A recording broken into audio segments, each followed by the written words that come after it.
Hola, bienvenidos a una emisión más de A Fondo, espacio de análisis periodístico donde abordamos aquellos temas que son relevantes para nuestra comunidad. E indudablemente en este momento, pues mañana es la jornada electoral donde se van a elegir 22 diputados, 67 alcaldes, 67 síndicos y desde luego pues van las planillas de regidores. Y para hablar de este tema y cómo están los preparativos, pues hemos visitado aquí en su oficina al presidente del consejero del Instituto Estatal Electoral, doctor Fernando Herrera, a quien doy las gracias por recibirnos. Al contrario, Francisco Javier, bienvenido y como siempre, un placer saludarte. Gracias. Estás en tu casa. Mira, pues se dice que la democracia, la calidad de la democracia, se evalúa en función de dos parámetros fundamentales. La forma en que se distribuye el poder político, que tiene que ver con todo el sistema de representación, y los métodos, formas, normas, procedimientos a través del cual se elige a los gobernantes. Y esto, bueno, pues tiene que ver con los procesos electorales de manera muy directa. Y indudablemente, pues tú lo has escuchado seguramente, en las 14 entidades donde se van a realizar comicios locales y uno extraordinario en Sonora. Pues se ha venido hablando y se ha visto con preocupación de que hay dos fenómenos que hacía muchos años no se habían visto, como es atentados en contra de candidatos de distinta naturaleza, al menos en 8 de los 14 entidades federativas donde se van a realizar estos comicios. Yo quisiera empezar porque tú nos hicieras, porque creo que es una preocupación social, ¿cuál es la situación en este rubro en Chihuahua? Sé que el viernes en la mañana se realizó una reunión de seguridad, se revisó, participaron los representantes de distintas corporaciones policiales en el estado, incluso de la zona militar, y tengo entendido que te delegaron ahí el mando el domingo de todas las fuerzas policiales, ¿no? ¿Cuál es la situación que tú percibes? Fíjate que lo que tú dices yo lo comparto en el sentido de que la democracia, si bien es cierto, perfectible, es el camino que mejor hemos encontrado para, entre nosotros, tomar acuerdos sociales, en el entendido de que corresponderá a quien resulte gobierno ver por las minorías. Claro. Y qué bueno que en la nuestra, que por cierto en los últimos 20 tantos años ha evolucionado de una manera muy acelerada, muy rápida, y lo ha hecho para bien. Creo que tenemos una democracia que poco a poco se va consolidando, una democracia confiable, creíble, en el sentido de que las votaciones las manejan los ciudadanos y para los ciudadanos.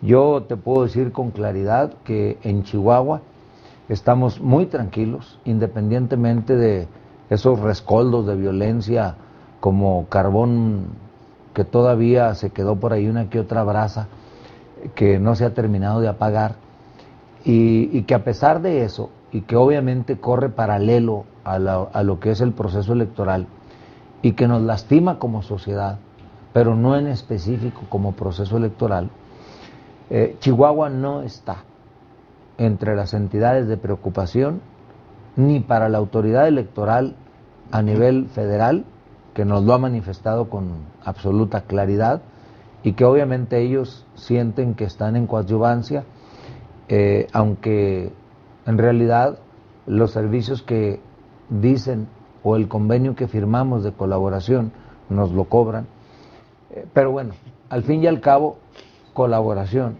cobrada o no, no estamos en la lista de preocupaciones ni del IFE, ni de Gobernación, ni de la Procuraduría General de la República, ni de ninguna otra entidad que sea policíaca o de inteligencia. Sé que monitorean de manera natural en el país, un Estado no debe ser sorprendido, me refiero al Estado mexicano, y desde luego monitorean porque deben de estar enterados de todo. En Chihuahua el proceso electoral ha caminado de manera de veras, sorprendente. Te puedo empezar por decir que es el menos denunciado en la historia del Instituto Estatal Electoral. Esto es un dato que vamos a ver después en cuanto a cómo se han dado estas cosas, pero quiero insistir en ese tema, Ustedes en la integración, desde luego, tienen de las casillas, en el nombramiento de representantes, en la acreditación de los representantes de los partidos, pues tienen datos muy concretos, referentes muy concretos para detectar, o posibilidades muy concretas para detectar si hay focos rojos o amarillos o no en determinadas zonas. Por ejemplo, lograron integrar las mesas de casilla en la zona serrana a plenitud. Todas. Todas. Y déjame decirte que desde el año pasado, cuando hicimos la redistritación, movimos los límites o los linderos de 18 de 22 distritos y lo hicimos por unanimidad de los partidos y de los consejeros y consejeras. La conformación de las asambleas, 67, con 6 consejeros o con 4, según el tamaño del municipio o si es cabecera distrital, por unanimidad, la conformación. Ningún consejero, ningún secretario, ningún presidente ha sido cuestionado hasta hoy por ninguno de los partidos políticos por su trabajo. Esto nos ha permitido, con un hándicap a favor, ir haciendo los trabajos correspondientes para efectivamente hoy decirte con absoluta certeza que estamos listos para que mañana, con el apoyo de la sociedad, se dé apertura a 5.088 casillas en todo el estado de Chihuahua. ¿Y esto implica que 30 y tantos mil? No, estamos hablando de... funcionarios. Para 5.000 casillas necesitas 20.000 funcionarios, 4 propietarios. Y si son 5.088, necesitas 20.324, por decir algo, sí. Más los representantes, obviamente, de los partidos que van a estar supervisando, vigilando el proceso. 20.332, ¿no? Hay además 3 suplentes que están en sus casas y que obviamente podrían ser llamados, y uso el verbo en infinitivo a propósito, solo en caso de que tenga algún imprevisto alguno de los funcionarios titulares. Y son denominados suplente 1, suplente 2 y suplente 3, y en ese orden serían llamados si fuera necesario. Perfecto. De estas 50, ¿cuántos me dijiste? 5.088. 5.088. ¿Cuántas son secciones, cómo le llaman? Ordinarias. Básicas y contiguas. Y contiguas. Mira, el estado de Chihuahua tiene actualmente alrededor de 3.350 casillas ordinarias. El resto son básicas. Hay unas cuantas extraordinarias y habrá 10 especiales. ¿Esas especiales en qué consiste? ¿Por qué son especiales? Para quienes estén fuera de su municipio, pero dentro de su distrito, puedan votar por el diputado. Por el diputado. Así es. Y en el caso de las extraordinarias, se colocan porque habiendo una gran parte de territorio en un estado tan extenso como el nuestro, pues para que no tengan que ir a su casilla, teniendo kilómetros de por medio, o un río, o montañas, pues les pones una extraordinaria. Claro. Y en estas casillas especiales, por ejemplo, en el caso de los representantes de los partidos, que luego envían fuera del municipio, a veces incluso fuera del distrito, esos representantes, porque por ahí leí que había cierta inquietud, ¿van a poder votar o no van a poder votar? Mira, desde nuestro punto de vista era que no votaran, pero el tribunal revocó y dijo que sí votaran. Y luego se fue al tribunal de la Sala Regional en Guadalajara y reiteró que sí votaran. Así que van a votar, estén donde estén, por todo. Por todo. Así es. Ok. Entonces esto es importante que lo sepa la gente, para que, pues, nuestros televidentes, porque luego están observando y van a decir, oye, ¿ese por qué va a votar si no está aquí en la lista nominal, verdad? Lo que pasa es que a veces en el consejo de una autoridad administrativa como la nuestra, creemos actuar políticamente correcto, pero luego resulta de que no estamos necesariamente apegados a la ley. Y eso fue lo que hizo el Tribunal de Jurisdicción, sujetarnos a la ley. Si está enviado por un partido fuera de su municipio, fuera de su distrito, a desempeñar un trabajo de apoyo partidista, tiene el derecho de votar, esté donde esté. Y aprovecho, otro tema que no sé cómo se resolvió, que estaba también en litigio, era si se iba a permitir o no el uso de los celulares, o sea, que entrar a votar con celulares. Precisamente ayer viernes se aprobó un exhorto en donde el Consejo General exhorta a toda la sociedad, hombres y mujeres por igual, a que nos ayuden o a que coadyuven con el proceso electoral y su limpieza y credibilidad, apoyándonos, uno, dejando el celular en la mesa, ahí con el presidente o funcionarios de la casilla, o dos, si no lo quiere dejar, que no lo use para tomarle fotografía ni video a su boleta. Sí, porque esto, pues tú lo sabes y se comentó mucho en la elección presidencial pasada, que fue un instrumento de confirmación, presunta confirmación, pues de votantes que con eso demostraban que habían cumplido para algún partido con su cometido, ¿no? Esa era la preocupación. Mira, yo soy un fiel creyente de que la mayoría somos buenas personas aquí, en cualquier parte del mundo.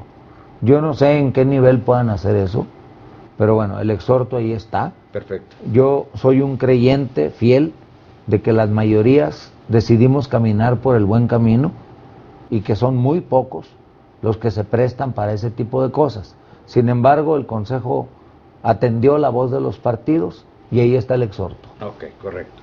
Otra cuestión, de los indicadores, digamos, con los que se evalúa esta calidad de los procesos electorales, pues hay 4, que lo establecen, lo estuve revisando, tanto la OEA, la IDEA, el Instituto de Democracia Avanzada y otros organismos internacionales, y todos coinciden en 4, que para que unas elecciones o procesos electorales puedan ser considerados democráticos, deben ser incluyentes, primer aspecto, limpios, 3, competitivos, y 4, transparentes en sus resultados.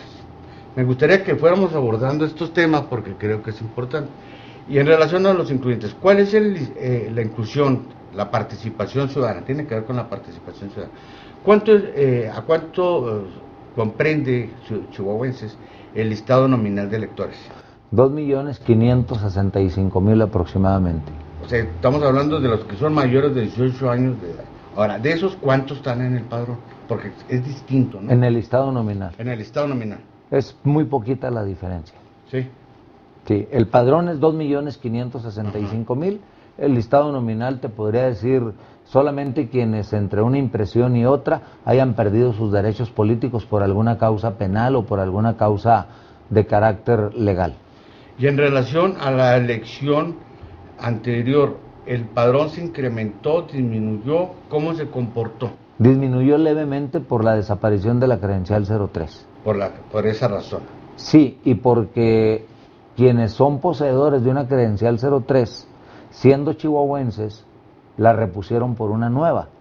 Pero quienes no eran chihuahuenses hicieron que el padrón disminuyera.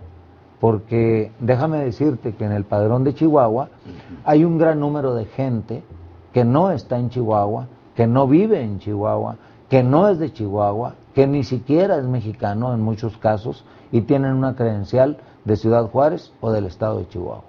¿Pero eso se depuró? No se puede. No se puede. No se puede. La dinámica del movimiento humano es mucho más rápida, mucho más ágil que el vencimiento que le acaban de poner a la credencial de elector de cada 10 años. Que el contrato o convenio que existe entre la Secretaría General de la entidad federativa y el IFE para depurar con defunciones y lo que el IFE detecta y depura por sí mismo. Pero debo decirte que en Chihuahua es un fenómeno natural. Somos un estado fronterizo con un país en donde mucha gente busca ir para trabajar. Y por lo tanto buscan también que cuando los toma en su camino la Border Patrol, los regrese lo más cerca posible para volverlo a intentar. Y eso hace que, o propicia, que saquen una credencial en Chihuahua o particularmente en Ciudad Juárez. Y en relación también, no sé si influyó este fenómeno, hace algunos años, a partir justamente del auge de la violencia que se dio entre 2007 y 2010, pues mucha gente emigró también, ¿no?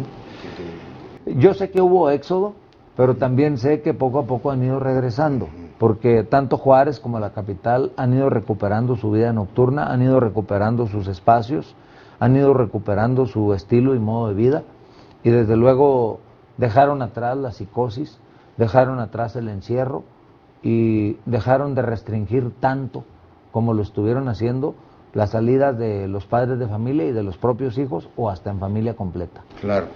Y otro factor que me interesa que nos comentes, ¿cuál es el comportamiento demográfico de la población? Porque creo que esto influye también obviamente en los listados nominales, ¿no? Desde luego. Por ejemplo, lo que se podría definir como voto rural de la población que vive en zonas rurales, ¿se mantiene, decreció o aumentó? Decrece. Decrece. Lentamente, pero decrece. Te podría decir fácilmente que Juárez representa el 42% de la elección, Chihuahua el 27-28%, eso ya te suma 50. Alrededor del 70%, ¿Sí? Por lo tanto te queda un 30% de la población credencializada en 65 municipios. Vamos a una pausa, si me permites, y regresamos con este tema, porque estos datos son fundamentales para que usted tenga una idea de cómo se organiza un proceso electoral y qué nivel de participación ciudadana se espera.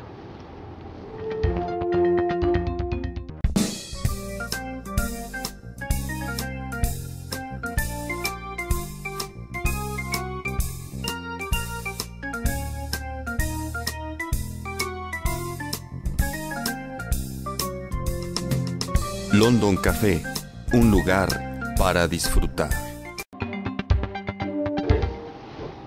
Gracias por continuar con nosotros. Estamos conversando con el presidente consejero del Instituto Estatal Electoral, Fernando Herrera, y sobre un tema que en particular luego, cuando no se precisan estas cifras, mete mucho ruido, porque normalmente ya una vez que se dan a conocer los resultados de las votaciones, entonces empiezan a hacerse cruces y dice, bueno, el número de votantes obviamente nunca va a ser el 100% de los que están empadronados o están en la lista nominal, pero también se cruza con el número de habitantes y los porcentajes de edad que existen mayores de 18 años. O te dicen el abstencionismo. O te dice, exactamente, te dicen el abstencionismo y entonces ahí hay confusiones. Y esto se presta luego a que se hagan interpretaciones incorrectas. Erróneas.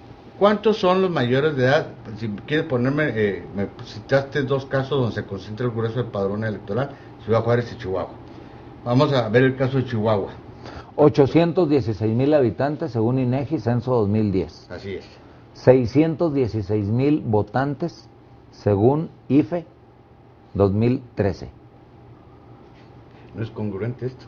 ¿Por qué? Porque ¿cómo va a haber, entonces el número de menores cuántos son? Estamos entonces de acuerdo en que el padrón de Chihuahua está inflado. Ahí estaban los números de Juárez. INEGI 2010, 1,333,000 ciudadanos en Juárez. Sí. Padrón IFE, listado nominal IFE 2013, 1,003,500. No.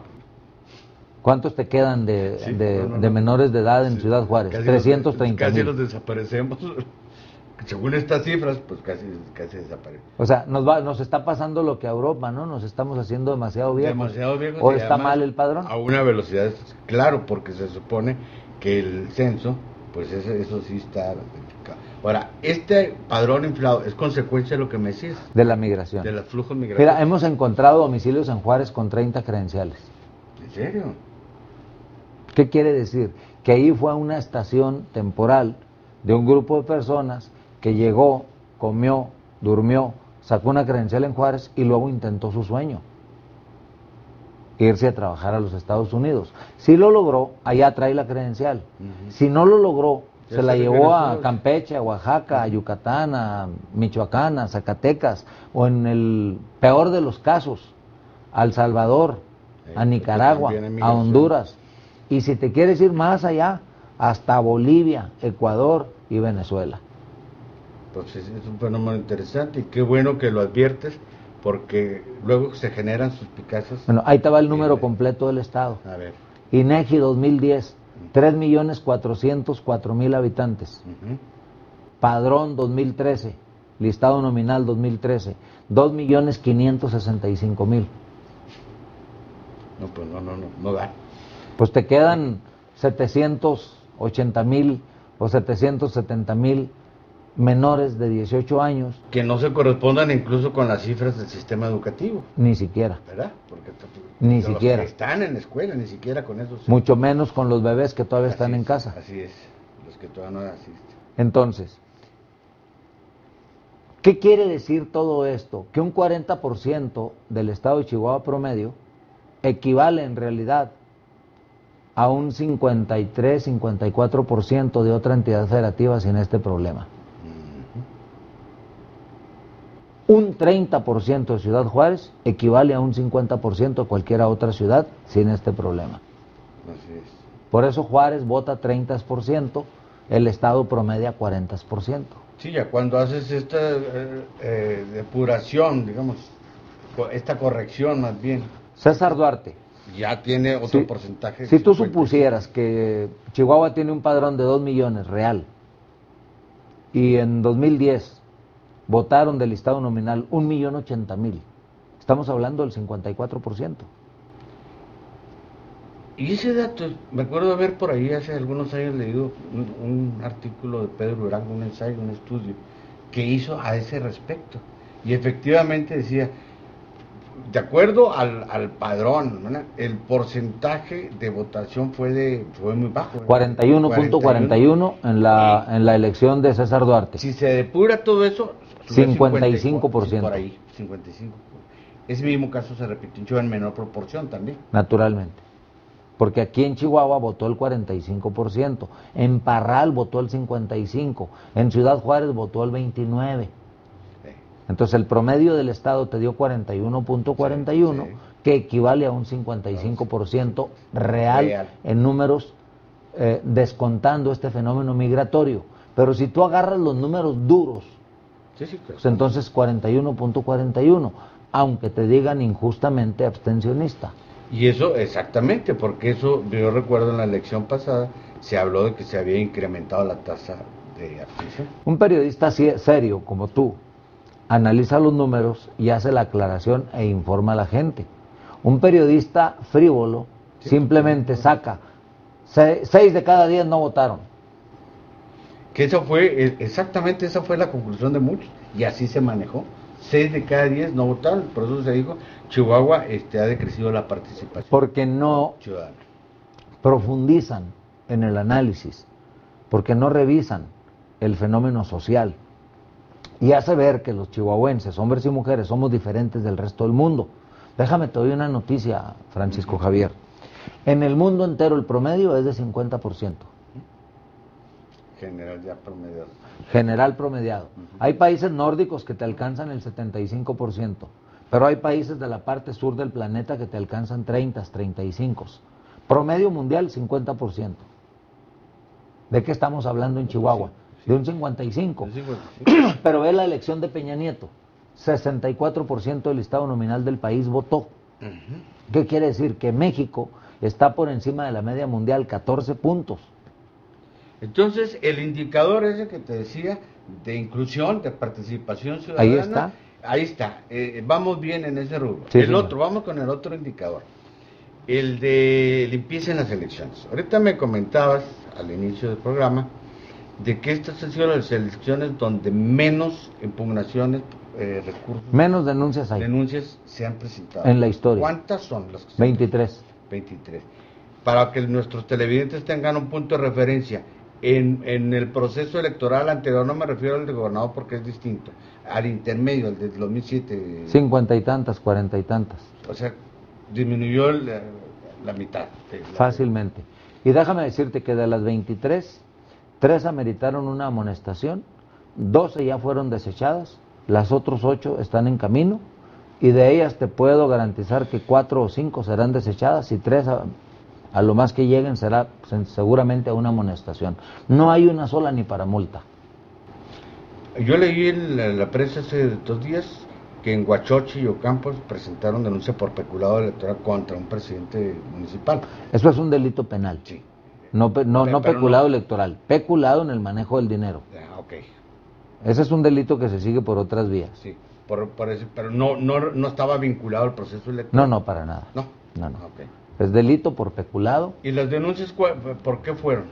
Las denuncias son por lo que aquel dijo, me calumnió, me anda denostando, En relación a lo que se llama guerra publicó sucia, esto, pues. publicó aquello.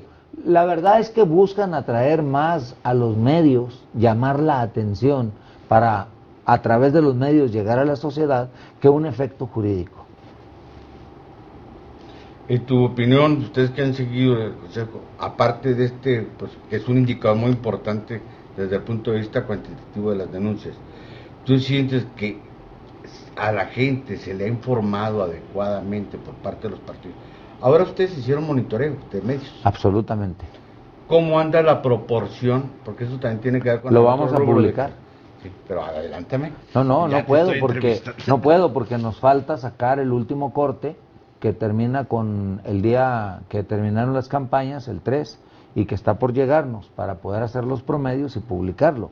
Le daremos a conocer a la sociedad cómo se comportó cada medio respecto de los partidos políticos y sus candidatos. A quién le dio más entrevistas, a quién le dio más menciones, si estas fueron positivas, negativas o neutras. Esto es muy importante porque esto es un punto fundamental en términos de equidad, ¿no? Pues Para mira, que haya equidad y haya competencia real. Hay medios a los que no les gusta que publiquemos el monitoreo, pero es una obligación que mandata la ley. Entonces lo vamos a publicar en los mismos medios porque obviamente la sociedad debe saber cómo se comporta cada medio, porque es la responsabilidad del medio, no de nadie. No, claro. Y no queremos exhibirlo, nomás le queremos decir a la gente, mira, así se portan los medios, punto.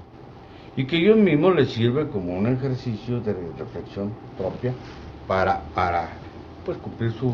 Mira, lo puedes ver como un área de oportunidad, Claro. o lo puedes ver como un una ataque. crítica. O ataque, sí, incluso ataque, porque hay algunos que lo ven como... Pero hay algo más que hace ver que la elección sea limpia. Ujú. La hacen los ciudadanos. Que eso es un factor... Nosotros somos facilitadores nada más. Sí. No hacemos la elección. La hacen los ciudadanos. Nosotros hacemos aritmética. Con las actas que llenan en las casillas y los resultados que publican afuera, hacemos aritmética en cada asamblea. Y capacita, ¿no? A las personas que... Claro, esa es la idea, por eso somos facilitadores. Si yo te convenzo de que agarres el nombramiento de presidente de casilla, te capacito y te adiestro, Claro. haciendo prácticas, simulacros, pues quedas perfectamente bien capacitado. Y ese paquete nadie lo va a tocar, porque el acta va clara y le vas a entregar una copia a cada partido. Y ahí en la asamblea se cantan los votos, todos tienen el mismo número. Esa caja ya no la tocó nadie más que los puros ciudadanos. Claro.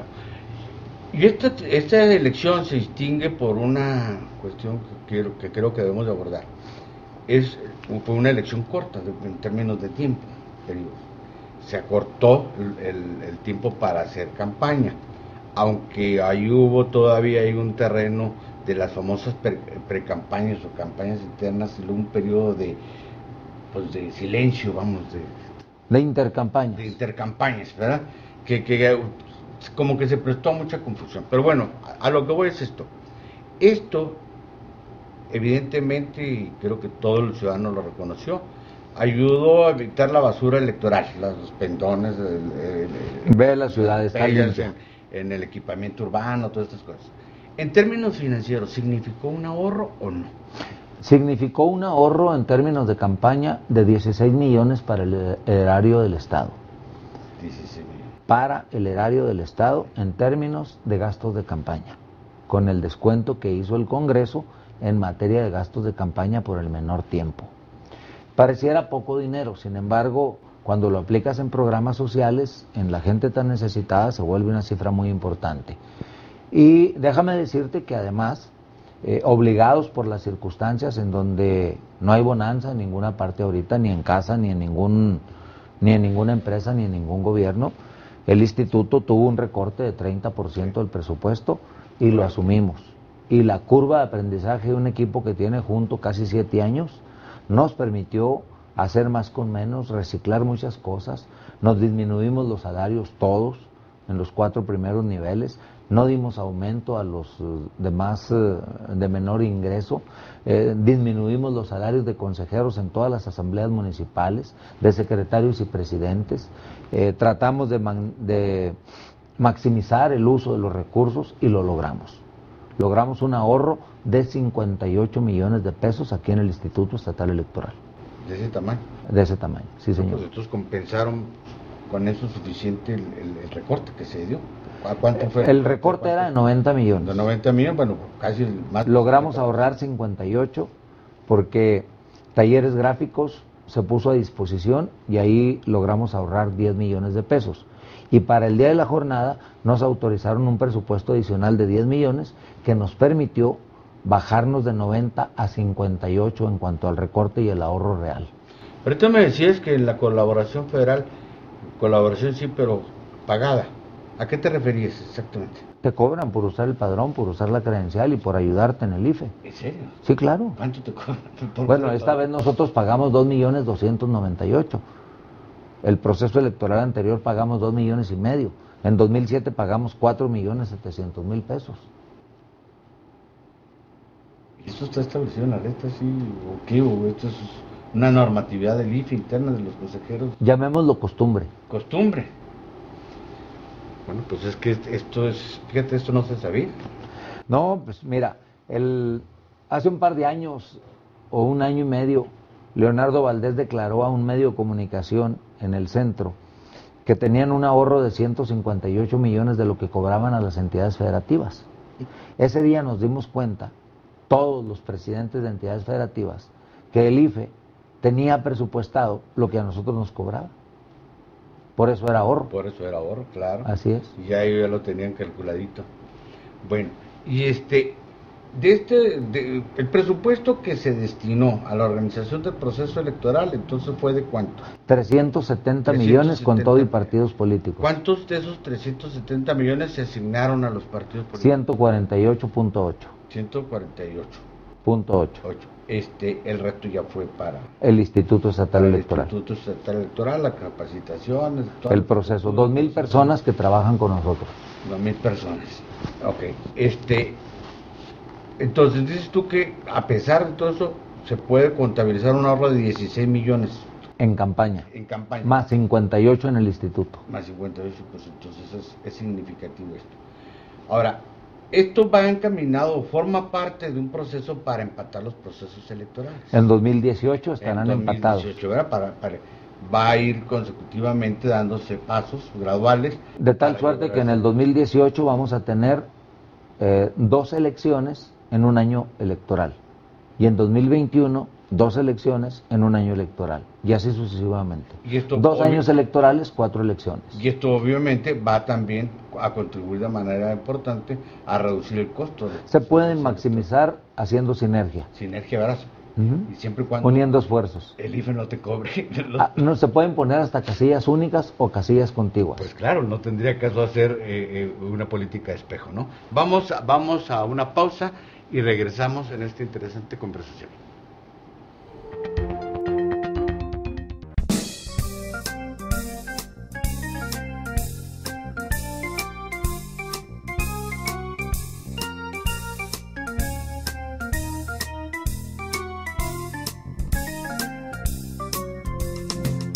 London Café, un lugar para disfrutar.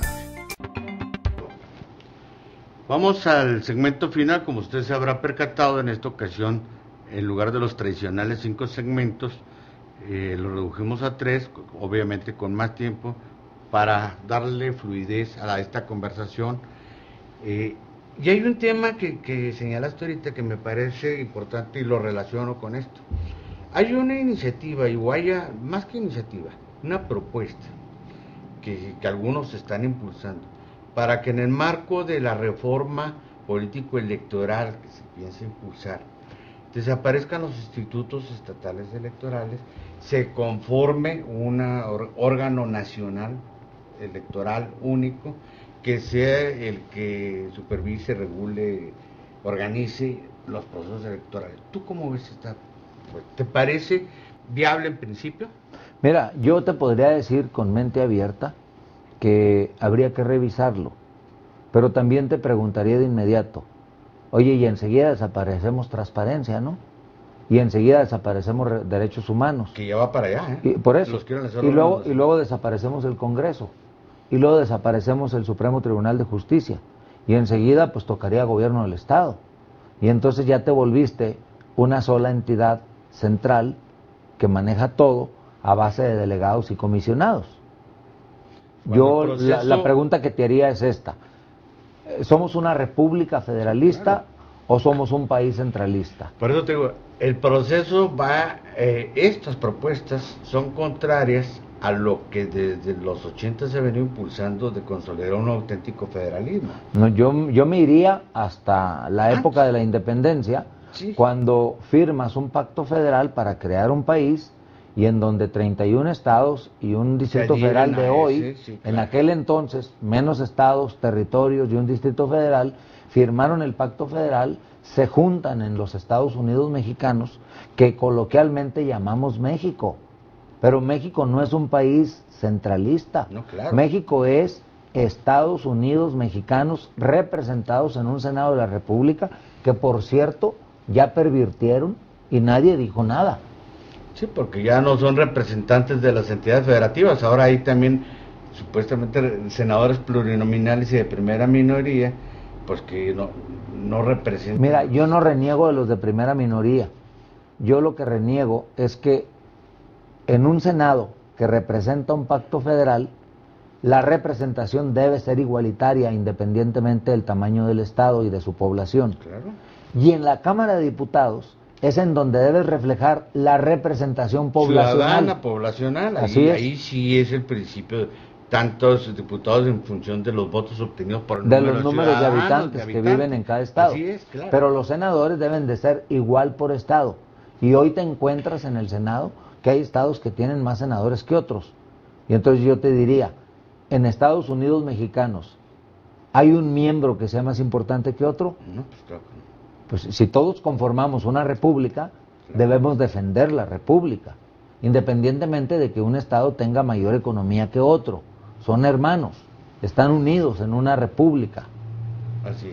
Y esto que estás señalando es muy importante, porque yo creo que una de las bases o fundamentos principales de la democracia es lo que decía, cómo se distribuye el poder político. Y el poder político no se puede destruir, el sistema de representación, ser centralista, porque entonces si todas las decisiones se van a tomar a través de estos órganos nacionales, va a pasar lo que en materia de procuración de justicia está ocurriendo. Pues mira, que hacen leyes nacionales contra el secuestro, pero quien las aplica y quienes tienen que cargar con el costo son los estados. Yo te preguntaría algo que, apelando a tu buen juicio y a lo que sé que estudias y sabes de historia, qué poca memoria tenemos.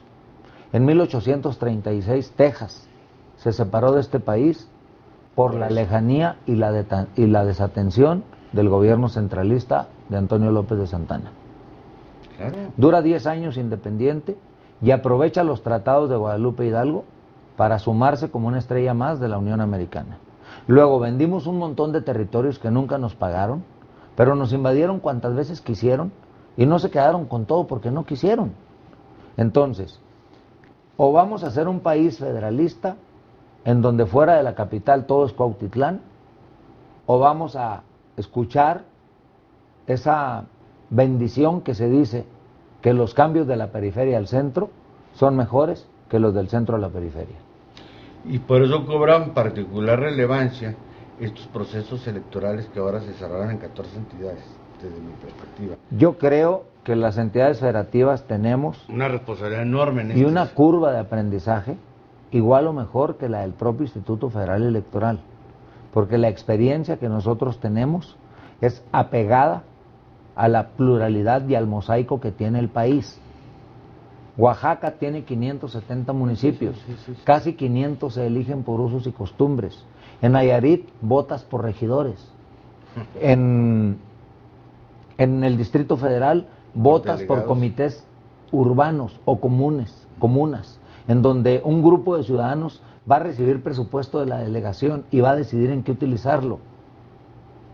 Comités vecinales les llaman en el Distrito Federal. Pues la diversidad, la cultural, de geopolítica del país es enorme. Bueno, entonces vas a nombrar 50,000 delegados en el país para administrarlo y vas a desaparecer a 50,000 que hoy existimos administrándolo de otra manera, pero con la diferencia de que los 50,000 delegados van a obedecer a una persona Y acá está el poder dividido con la soberanía y la autonomía de las entidades federativas que conforman un país que no se llama México, Y que además, le decimos México y nos gusta el nombre, claro, pero que se llama Estados Unidos Mexicanos vía un pacto federal. y además dejarías fuera a los ciudadanos, que como dices tú, son los que realmente organizan y llevan a cabo los procesos electorales en las entidades federativas.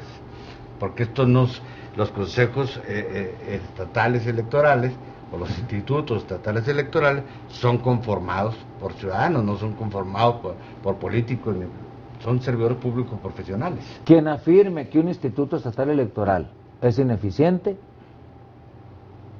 automáticamente está diciendo que él también. Claro.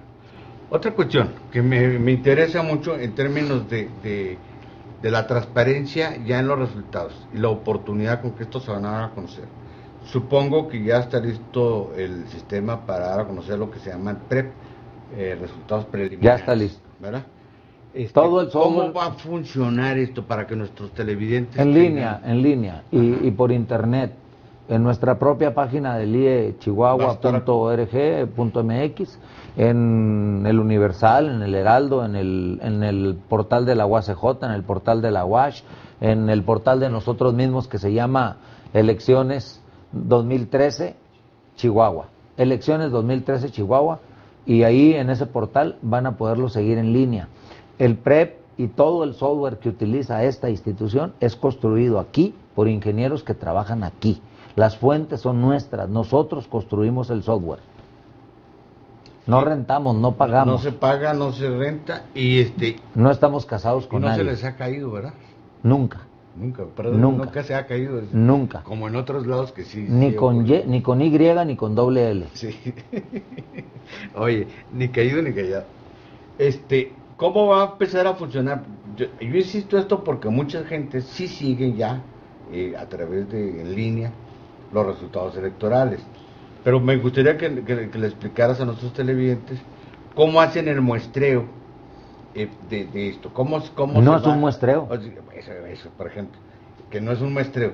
Esto es como va saliendo los resultados como electorales. Van saliendo de todo el estado y alcanzamos a llegarle casi al 90% para la 1:30, 2 de la mañana. Obviamente, en estas circunstancias, que me interesa eso que aclaras que no es un muestreo, porque luego dicen, ¿por qué si la tendencia de la votación era así favorable? Bueno, es que mucho depende de la geografía política aquí, que llega primero. Que llega primero, ¿no? Así es. Eso es lo que explica. Y normalmente lo que llega primero es la votación de los grandes centros urbanos. Claro, claro. Y ya el voto rural, ese es el que más... Concentras Chihuahua y Juárez y ya tienes 70 puntos. ¿Y ya? Agregas Cuauhtémoc, Delicias y Parral y ya tienes 85 puntos. Y entonces te empieza a llegar de los demás centros como Guerrero, Madera, Casas Grandes, Ojinaga, Meoqui, Camargo, Jiménez, y completas el 90. Y te tienes que esperar a que llegue la sierra hasta el martes que haces el cómputo. Claro. El cómputo formal ya... martes para presidentes y síndicos, jueves para diputados. Jueves para diputados. O sea, ya en el fin de semana ya se tiene el nuevo mapa político. El mismo domingo definido. El PREP te da la tendencia irreversible. Ok. Tu experiencia de 7 años y con lo que tú has visto, ¿cuáles son tus expectativas en cuanto a la participación ciudadana? Te digo porque muchos dicen, pues las campañas no han prendido, los candidatos, no se ve una euforia, vamos a decirlo así, electoral, pero tu experiencia, ¿qué te dice? Va a ser, claro, toda elección intermedia baja la participación, eso es indudable, pero ¿cuáles son tus expectativas de participación? 900,000 votos arriba. Arriba. De 1,080,000 que votaron en 2010 en elecciones generales, yo me bajaría a 900, pero hacia arriba. Hacia arriba. O sea, no abajo de 900, no abajo arriba de 900. Esa es la expectativa que yo podría tener. Que tú tienes. ¿Consideras que va, como algunos lo visualizan, una vez que se den a conocer los resultados, va a ser aceptado por los partidos o visualizas que va a haber conflicto postelectoral? Ninguno. No.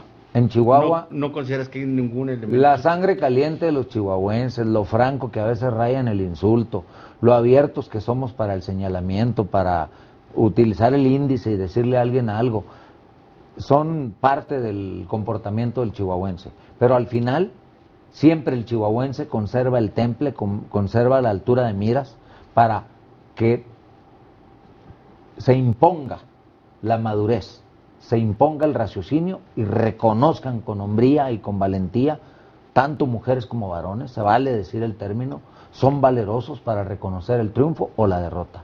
Yo te aseguro que el día 8 estaremos todos en nuestro empleo sin ningún problema electoral. Es bueno esta información. La otra cuestión que también preocupa a muchos, dice, bueno, con esto de las coaliciones que se dieron en 16, si mal no recuerdo, distritos, unas con seguridad y otras que progreso, en fin, con distintas fuerzas políticas. ¿Cómo no habrá confusión? Ya ves que en la elección pasada hubo mucho voto nulo, justamente porque mucha gente no supo cómo votar. En esta ocasión, ¿cómo vienen representados esto? ¿Cómo se va a contabilizar? Mira, para mí es muy sencillo. Yo le diría a la gente, ¿tiene partido? Busque su emblema y donde lo encuentre, crúcelo. ¿Tiene candidato? Busque su nombre y donde lo encuentre, crúcelo. Una sola vez. Vote por su partido, vote por su candidato. Pero una sola vez. O por el partido o por el candidato. Y no batalla. Pero además, los funcionarios de casilla tendrán un tapete con todas las combinaciones posibles, de tal suerte que toman los votos y los van repartiendo como barajas según estén cruzados, y al último nada más van contando los montoncitos. Yo sé que esto no es competencia del Instituto Estatal Electoral, pero me interesa tu opinión. Esto de los convenios previos para repartir votos, los porcentajes de votos que obtengan las coaliciones, ¿no atenta contra el principio de un ciudadano un voto? Mira, yo te podría contestar una opinión personal. Personal, si te pido tu opinión. Pero simplemente te tengo que decir algo. La realidad no pregunta, se impone. Esa ley se hizo entre 92 y 98, ¿sí? Particularmente en el 95-96. Gobernaba un partido distinto al que gobierna ahora. Chihuahua ha vivido la alternancia real. Y eso que quedó en la ley escrito en aquel tiempo, hoy todavía está vigente. Sí, yo sé que es legal y sé que pues tiene la fuerza de la ley, efectivamente. Cuando cambie, trabajaremos como lo dejen los que hagan el cambio. Mientras tanto, es apegado a la ley, independientemente de lo que podamos pensar cada quien. La ley es dura, pero es la ley. Dicen en latín, dura lex lex. Así es. Entonces, en mi opinión personal, yo te diría, no me puedo desprender como presidente del IE a solamente ser Fernando Herrera y decir una opinión personal. Tengo que actuar como presidente del IE, y como presidente del IE sigo la ley. Después te lo pregunto, me interesaría mucho conocer, porque ustedes son los que están en esto. A veces para los partidos es muy fácil hacer estos convenios. Mira, hoy pudiéramos, los legisladores de estas leyes. Hoy pudiéramos estar tú y yo aquí con 3 cámaras. ¿Sí? Estamos con una. Se trabaja con lo que hay, no con lo que uno quisiera. Ya te entendí. Vamos a continuar, pero me interesa mucho, ¿qué le dirías tú al ciudadano para que mañana algunas recomendaciones? Porque luego esto ocurre. Estaba leyendo el servicio meteorológico, prevén algunos chubascos. Sí. O sea, ¿qué tipo de recomendaciones se daría a la gente? Que se haga votar temprano, que lleve paraguas, que no sé, ¿qué es lo que ustedes? Ahora no he visto yo que normalmente los medios de comunicación lo hemos hecho, siempre hacían lo van a hacer sábado y domingo, ten la seguridad.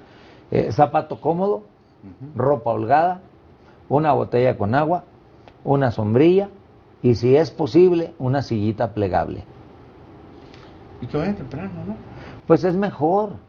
Tú sabes que la suerte se reparte muy temprano. Sí. El pretexto y todas las disculpas para no hacer las cosas se empiezan a repartir a partir de las 12 del día, cuando se empiezan a levantar los últimos, ¿no?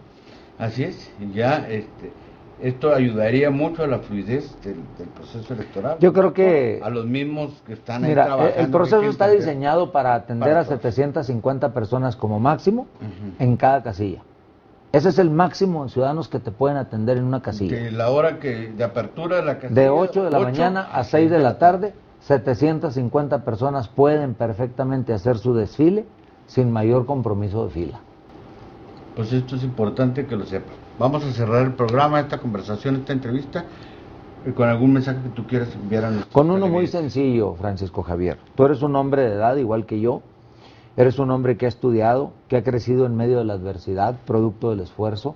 Eres un hombre que sabe aquilatar en su justa dimensión cuánto costó que naciera San Felipe el Real, hoy Chihuahua, cuánto costó la heroica Ciudad Juárez y hoy la gran urbe del estado, cuánto costó construir una ciudad joven como Delicias, de donde yo soy, que tiene apenas 80 años y es muy progresista, o cuánto ha costado sostener una ciudad con atavismos importantísimos, por históricos y por valiosos como Parral, como el hecho de que allí haya estado y tenido cobijo Hidalgo, Juárez, Villa, solamente por mencionar íconos. Claro. ¿Cuánto nos ha costado a todos tener lo que hoy tenemos y que pertenece a todos? Por eso es importante pensar que un alcalde no es un edificio y un sueldo y un presupuesto a disposición, o un síndico es solamente un vigilante de cómo se ejerce ese presupuesto, o un diputado miembro de un congreso en un edificio muy bonito que emite leyes. No, son gente que vamos a elegir para que cuiden nuestro patrimonio, porque estas ciudades son nuestras hoy y son de nuestros hijos, y en tu caso y el mío, de nuestros nietos mañana. Y no solo para que lo cuiden, sino también le den continuidad. Por eso es importante en bien del votar. progreso de Chihuahua. Te agradezco mucho esta Al conversación, contrario. a usted su atención y lo espero el próximo sábado. Ya haremos la evaluación de los resultados electorales en otra emisión más de A Fondo, porque recuerde usted, la verdad nunca es superficial. Gracias.